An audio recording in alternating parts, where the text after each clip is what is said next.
한 학생들 또 우리가 만나는 사람들이 그 밭을 바꿔서 현실적으로 열매를 맺는 교육을 한다. 그런 것들의 개념을 이해하실 수가 있어요. 그게 국제자료는 너무 많습니다. 따르죠.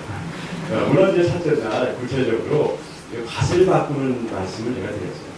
밭을 바꾸는 방법으로서는 우리의 깨진 마음을 회복시키는 거고, 깨진 그 몸의 상태들을 회복시키는 거고, 그 다음에 우리의 지혜를 회복시키는 거고, 자신을 잘 관리하는 능력을 불러주는 거고, 인생을 살면서 우리가 깨진 수많은 인간관계를 회복시키는 그런 5가지의 방법들을 우리가 교육해야 된다 말씀드렸고, 이 5가지 요소가 있기 때문에 우리 교육을 5차원 전면 교육이라고 부른다는 얘기를 불러냈죠.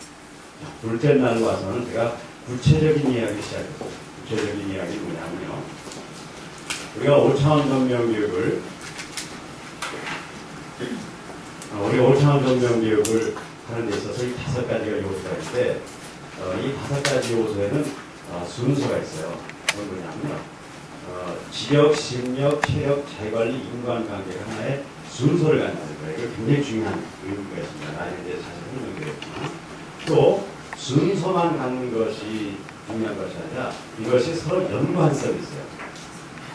그 연관성을 잘 이해해야지 결국 5차원 전면교육을 이해하게 돼요. 그건 뭐냐면요, 우리가 왜 이제 교육이나 사람들을 만나서 사람을 변화시키고 그런 데 실패하냐면 그 이유가 있어요. 뭐냐면 어떤 사건이 터졌을 때 그 사건이 일어나게 하는 아주 근본적인 본질을 우리가 놓칠 수 있다는 거예요.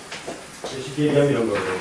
어떤 사람이 인간관계가 이렇게 자꾸 깨져서 어려움을 겪고 있는 거예요. 그럼 우리는 그 사람에게 인간관계 문제를 잘 해결해주면 문제를 해결한다고 생각해요. 그런데 실제로 그렇지 않은 경우가 너무 많습니다. 예를 들어서 인간관계 문제 하나 보더라도 인간관계 아닐 경우가 많이 있어요. 첫째 요인은 이런 거예요. 어떤 사람이 몸이 많이 아파지거나 몸이 상하잖아요. 그럼 인간관계가 잘 안 돼요. 옛날에는 그냥 아이들이 나한테만 매달려서 그냥 기쁘게 받아들였는데 조금만 몸이 안 좋으면요, 그리고 조금만 나한테 이렇게 건드리기 귀찮아진 거예요. 그래서 인간관계가 나빠진 거예요. 또요, 지력이 잘 뒷받침 안 돼도 인간관계 잘 안 돼요. 뭘 얘기하면 매일 다르게 해석하는 사람이 있어요.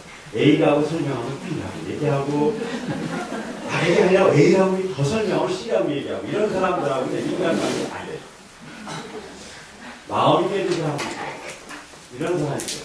내가 선의를 얘기했는데 항상 악의를 만듭니다.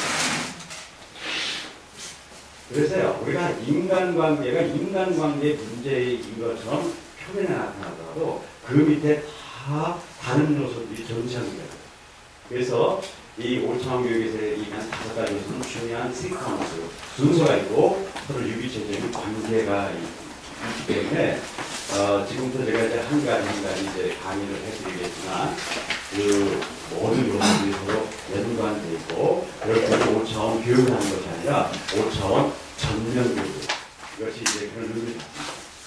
물론 이제 오늘 이제 그 제1제의 이제 지력, 그중에 이제 지력을 이제 건드리는 건데요. 지력의 요소들을 이제 좀 설명해드리겠어요. 설명해서 해서인데요. 가기 전에 지난번에 놓치지 말아야 될 게 투비와 투부에 대한 제가 개념을 설명했어요. 이건 굉장히 중요한 거기 때문에 지난번에 들으신 분들에게도 좀 이 개념을 다시 한번 설명해요. 투부와 투비 이런 거죠. 착한 행동을 많이 한다고 해서 착한 사람이 되는 증거는 없어요. 물론 착한 사람은 착한 행동을 해요. 그건 뭐냐면요, 어떤 행동이 일어난다고 해서 그런 존재가 된 데는 증거가 되진 않아요.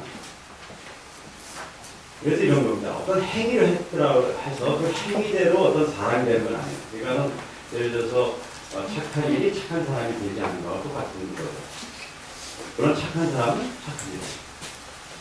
교육에서도 동일한 일이 일어나요. 우리가 이제 앞으로 많은 교육의 활동들, 프로그램들, 커리큘럼들을 배우실 거예요. 그래서 그런 행위를 해요. 하지만 그런 행위를 했다고 해서 그런 사람이 되는 건 아니에요. 제가 이제 가장 많이 듣는 예인데, 이거요. 우리 초등학교에서 저희 일기 쓰기 훈련을 안 시키거든요. 그런 훈련을 한 학기 정도 하면 일기를 잘 쓰는 학생이 돼요. 하지만 어른이 돼서 일기 쓰는 사람은 10% 돼요. 여기서 아주 중요한 걸 우리가 찾아야 돼요. 일기 쓰기는 행위를 많이 했어요. 그래서 일기를 아주 잘 쓰는 사람이 됐어요. 하지만 그것이 교육에 성공한 것이 아니에요. 교육의 성공이라는 건 뭐냐면요. 그렇게 일기를 배운 사람이 야, 이건 참 내가 인생을 살면서 너무 중요한 거기 때문에 내가 이 다음에 나이를 먹어서도 계속 일기를 쓰게 만들어준 것이 일기 쓰기의 성공인 거죠. 그런데 한국에서는 일기 쓰기를 많이 하잖아요. 그런 누구를 하잖아요. 그럼 어떤 풀이가 되냐면요. 이렇게 돼요. 야, 이렇게 일기 쓰기가 지겨운 거야? 내가 이런 일기 쓰기 되면 다시는 안 쓰겠다 결심해요. 그래서 그 다음엔 일기 안 쓰는 사람이 길러져요. 그러니까 투두와 투비가 다르게 나옵니다. 제가 우리 한국교회에서 우려한 것도 있고요. 오늘 열심히 내면 그 다음에 그런 사람이 되는 것이 아니라 반대 사람이 나와요.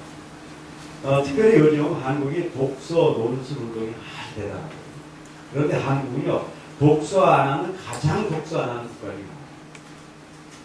그 얘기를 아세요? 여러분들 독서 운동은 많이 하잖아요. 그럼 아이들이요, 거기에 너무너무 지겨워서요. 내가 지금 할 수 없이 독서를 한다면 내가 이 다음에 다시는 독서 안 한다, 그렇게 만든 거예요. 그러니까 이 투두와 투비 사이에 아주 미묘한 차이를 이해하지 못하기 때문에 우리는 교육을 성공했다고 그랬지만 그건 철저히 실패한 교육이 우리의 교육 현장에서 일어나는 걸 인식해야 됩니다.